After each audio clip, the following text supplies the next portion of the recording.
So let's go back to 1996. I want to talk about how I taught myself to develop ideas, artistic ideas. Uh, I graduated high school in June of 1996. That night, I left home. I moved into a camper next to an airport, a camper shell. So if you imagine one of those shells that goes on the back of a truck, like a pickup truck, that was on stilts. Had no heat, had no running water. There was a house that I ran electricity to, and they let me use their bathroom in the back. So I had access to shower and lavatory there. And then I got a job working at Wendy's, which was about 2 miles away. So what I would do is I got a job at Wendy's working as the cleaning guy, the guy that I have to clean, and then I had to flip burgers. And so I'd get up at 5 a.m. and I'd have to be at work by 6:30. And much like my childhood, when I had my younger years, when I had a lot of work to do, I'd kind of drift off and invent my own little personal stories. At this point, I was trying to think about how I could maybe get a job in comics one day.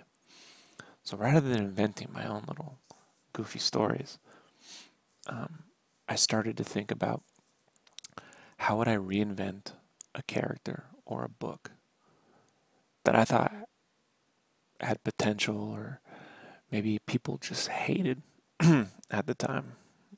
One second, I'm gonna grab some coffee. And then how could you reinvent it? Which is kind of weird because I'm technically like trying to become an artist, right? But I would get into the story. Because for me, there was no way to change a book without changing the story, and the art comes from the story, right? So I always did this exercise as if I were revamping the whole book as a writer and as an artist.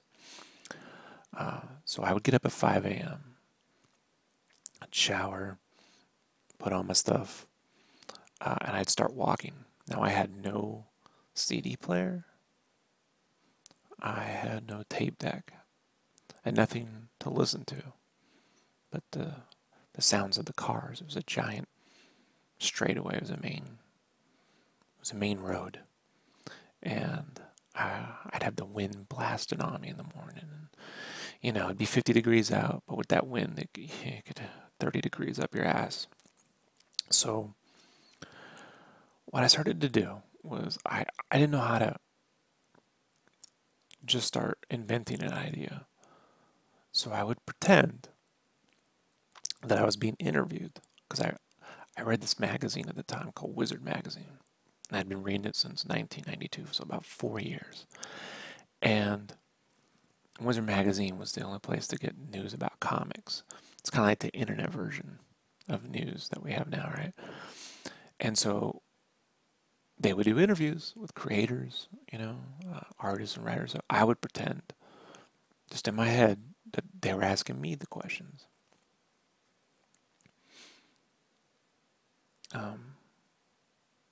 While I'd try to keep my head down, or I'd look out the fields and see the mist in the morning. And one of the characters that I remember starting with was Bad Rock. Bad Rock was sort of this thing knockoff that Rob Liefeld had put out. And most of Rob Liefeld's books at the time were really being clowned and made fun of in the comics community. And this is before he was removed from Image. And so I got this idea because Stephen Platt was like a guy who took over the art chores on Moon Knight, and it became a big deal. And if you even look at Rob Liefeld's career, like he took over the art on X-Force. And so I figured, if you take over, if you reinvent a book, then you got a better chance at reinventing something that's not working than ever getting hired to work on something that, is already selling. So I'd go through this path. I'd start to work through the character, and I'd ask myself questions like, well, to develop that part, I would just ask myself, what characters in movies aren't liked, who's making fun of what. I'd start to ask myself these questions, and as I'd answer them, that's how I'd arrive at an answer. I'd get that all figured out usually by the time I got to work. Took I don't know, it took me like I walked pretty fast. So I think I left by 5:30. I'd get to work at about 10 to 6:30 or 20 to 6:30. So it took me about 20 minutes to just about 40 minutes. Yeah, about 40 minutes to get to work. And it would get my head going by the time I got to work. I could already think.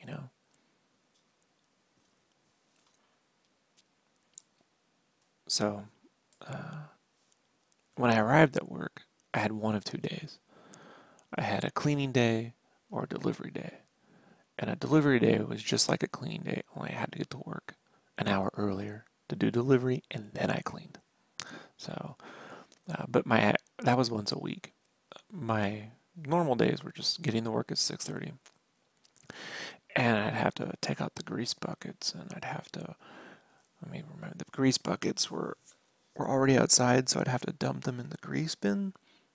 The smells of those grease buckets, you never forget. It's like a plastic mop bucket full of the grease from all the burgers the day before. Because at Wendy's, at the time, they fried everything on a giant grill. And then I'd have to get the cleaning supplies and clean the drive-through. I'd have to clean all the windows, and I'd work my way around the building so I'd start from the grease buckets, go to the left of the drive-through, clean the drive-through sign, pick up all the trash outside, clean the drive-through strip, work my way around the building to the phone, into the bathrooms, and then I'd take my break.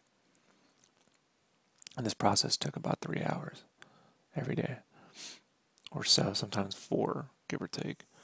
And so I would start to interview myself the minute I started cleaning. Once I could get outside and I was away from everybody, I'd clocked in, and everyone's in there complaining about their lives or whatnot. I'd go outside and I could just start to go through this interview process. Like, Rob, I'd pretend I'm the interviewer. I'd say, Rob, it's really, you're taking on this book, Bad Rocker. What would, what was why was your interest in this character? And I'd start to, talk about my interest in the character, that it was a little kid in a giant golem body, so it was this little kid who became this thing. So he's still a little kid, but he's in this giant rock-like body. And then, it's set in a superhero time. So I thought, if you have a character set who looks like a monster, why don't you put him back in time, like in a medieval period? Like, what if he got stuck in, the Camelot days, and they saw him as a monster, but he was really just a little kid, and then he could, fight the dragons and stuff like that, and then try to make friends with the townsfolk, and I would kind of walk through the scenario of like a 4-issue reboot. Before that was a word, I didn't know what reboot was. Yeah, I said just like a reimagining, or rethinking, resetting, whatever you want to call it.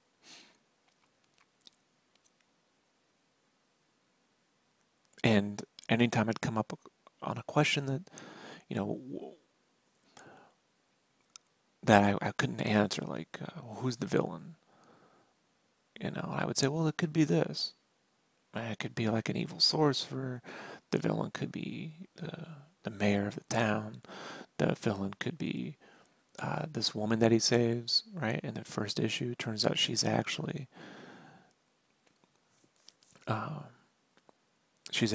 this evil, sorceress, and these creatures were attacking her because she's actually, evil, and they're more like a predator species. So like, if you imagine she's like a fly, and the dragons are like spiders, and they would feed off these magical people and eat the magic of the people. And so what he saw in the first issue was not actually what was happening. And she realizes that there's a form of magic to him, you know. There's a form of that a kid who turned into this creature and has all these abilities.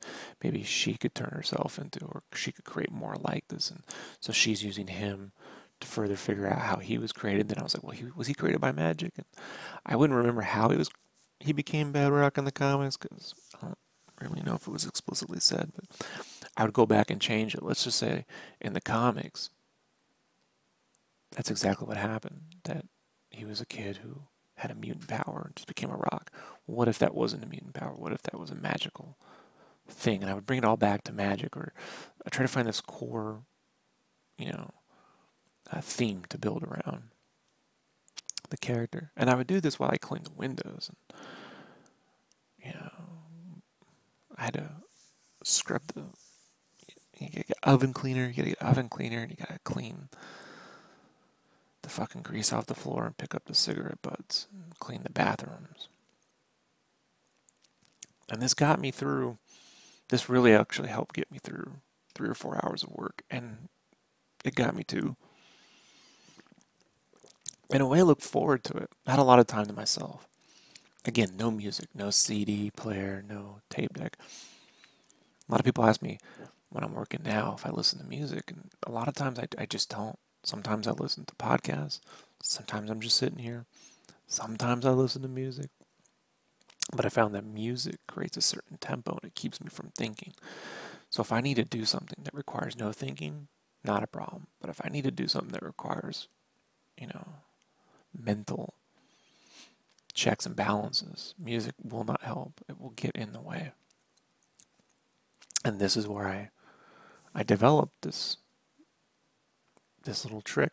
And I would do this not just for, say, Bedrock. I would do this for Batman Forever. What about the next Batman movie? Well, I would go back and say, well, here's what I thought worked for the Batman Forever, how it improved out Batman Return, and here's how it went backwards, and here's how we can move forward, and you know, with the costume design for Robin was cool, but you know, the nipple thing, whatever, the tone of the film was all over the place, and then maybe narrowing it down to one villain, and sometimes it would go crazy. Like eventually, after I'd see things like Evangelion, I'd imagine Batman as like an Evangelion story where Bruce had a robot and Robin had a robot and Batgirl had a robot, and then the Jokers were like the angels that came in to Gotham to destroy it, and there were just these different jester demons, kind of like Joker was like Loki or like a space god sending down these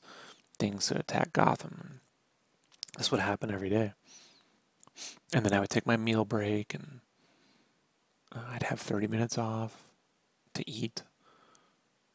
And then I'd go and flip burgers for about 3 or 4 hours, usually from 11 to 2. Unless they needed me to stay late because someone didn't come in. And when I was flipping burgers, no time to think about comics. I had to flip burgers. Like, there's no time for that. But then, when I got off work, I'd walk another 2 miles back home. And I'd repeat that same interview I had. I'd go back through the information bit by bit. All the way to when I got back to my camper. And then I'd shower and I'd put lotion on my feet because I'd have blisters. Oh, blisters. And they gave me a little space in this house I had a little space I could draw. Not for the first month, but the second month I was there, they gave me a little space I could draw and I could sit in their living room and I would start to practice the imagery from these ideas. The mistake that I made at the time was I never wrote all these ideas down. I never had a journal where I took all these ideas and put them down bit by bit. I just kind of kept cycling through them in my head. And I'd kind of try to keep track of them.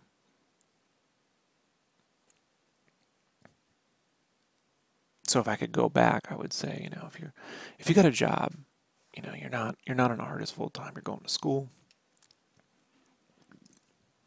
You're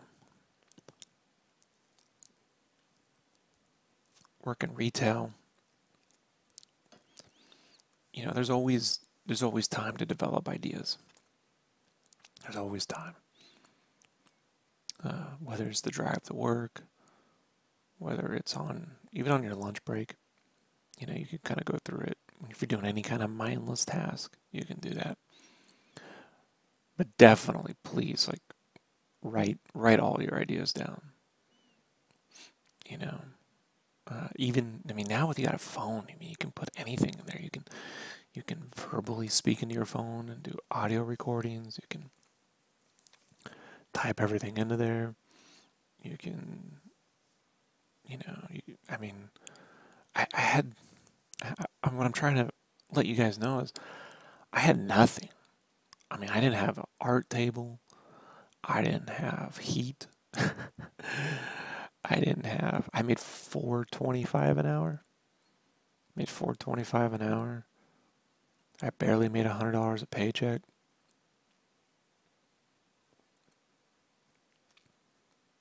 But I found a way to develop a process to create things.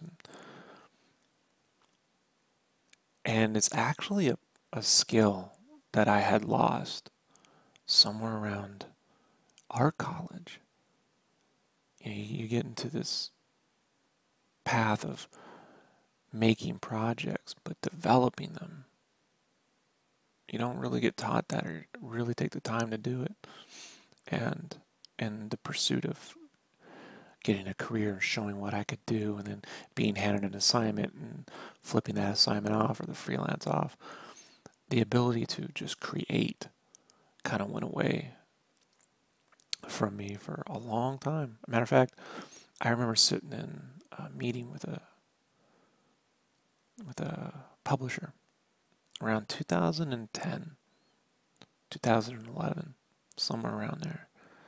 And they had asked me if I had any ideas. Pitch us. Whatever you want to pitch, just pitch.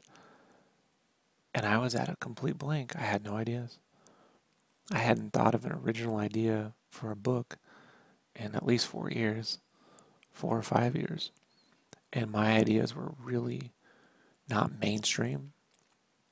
They were looking for mainstream comics. And yeah, around 2005, 2006, my ideas they were more like Mouse Guard and Owlie. And, they were expecting to get like an Invincible or a Kick-Ass or something like that. And I had nothing. And it bothered me. I went back and I was like, what's the problem here? How come I don't have any ideas? And I had plenty of ideas. I had just never written all of them down. I always had kept them up in my head. And so I had just started using Evernote. And so I just had an Evernote folder called DevDoc. And any idea I had became a new note. Any idea. No matter how dumb it was. I had one for Santa Claus where it was like he went on a summer vacation with the elves. And it was like a remake of National Lampoon's Vacation, but with Santa. The elves are pretending to be his kids, but they're all super old dudes, And it was a dumb idea, but any dumb idea went into that dev doc. And one of them was an idea about a video game store that imported Earth games to their universe, and sold Earth games to creatures. And it was an RPG world that sold Earth RPG games. So that's what Game Cave became. And a lot of other ideas I have all went into that doc. It's also why I always appreciated having a drive to work in the morning. I didn't mind an hour drive to work because it gave me this time to go through these ideas while I was driving to work. But make certain you write all of these ideas down, even if just so you can pitch them to a writer one day as an artist. Like, you don't have to develop yourself as a writer because I had this idea, and then a writer could look at it and go, "Oh wow, I could totally write that." But if you think you need a phone or a computer or a Cintiq. If you're like, Rob, but you own a Cintiq and a computer and you have all this stuff. I had nothing. I had a tin of quarters. I always converted all my money to quarters. And my meals came from Wendy's or 7-Eleven. I bought the nachos every day for about 6 months until I got another job at a toy store. And that will be another story. It is December 12th, December 5th, 2017. Good morning, everybody. It's time to get to work.